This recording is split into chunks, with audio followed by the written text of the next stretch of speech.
कुणाल कामरावरून सभागृहात सत्ताधारी आणि विरोधक आमने सामने आले। अभिव्यक्ती स्वातंत्र्याचा अधिकार सत्ताधारी हिरावतायत का असा सवाल अंबादास दानवेंनी उपस्थित केला।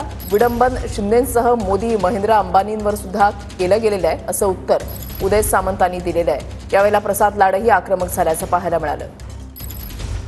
विडंबन कविता करणाऱ्या माणसाचा स्टुडिओ अशा पद्धतीने तोडफोड करणं आणि प्रत्यक्ष पोलीस अधिकाऱ्यांच्या उपस्थितीमध्ये सभापती अशा गोष्टी घडलेल्या आहे आणि राज्याचे मुख्यमंत्री म्हणतात माफी मागितली पाहिजे या कॉमेडियननी।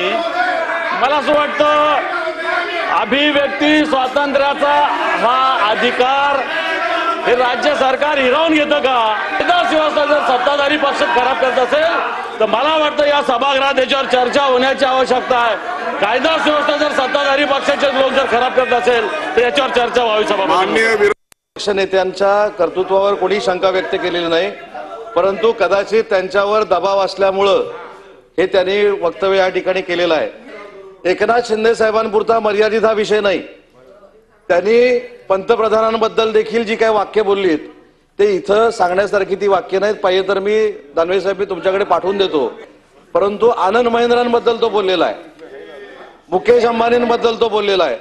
आपण याचं दानवे साहेब समर्थन करून उपयोग नाही, उलट आम्ही जी मागणी केलेली आहे त्याचं तुम्ही समर्थन करायला पाहिजे। सभापती महोदय, ज्या पद्धतीमध्ये त्यांनी अपमान केला त्या अपमानाचा बदला घेतलाच गेला पाहिजे।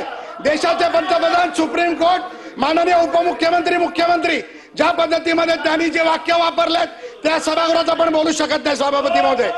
त्यामुळे माझी मागणी आहे, ज्या पद्धतीमध्ये राणे साहेब फक्त बोलले की मी असतो तर केलं असतं, माझ्या समोर राणे साहेबांना अटक केली आहे, जेवणाच्या ताटावरनं उचललाय आणि जेवणाच्या ताटावरनं त्याला उचललाय। आणि हा कोण? हा फालतू कोण लागून गेला? हा फालतू कोण लागून गेला? याला 120 मध्ये अटक करा, त्याच्यावरती 227 टाका, 223 टाका आणि सभापती महोदय जास्तीत जास्त गुन्हे देशद्रोहाचा गुन्हा त्याच्यावर टाका।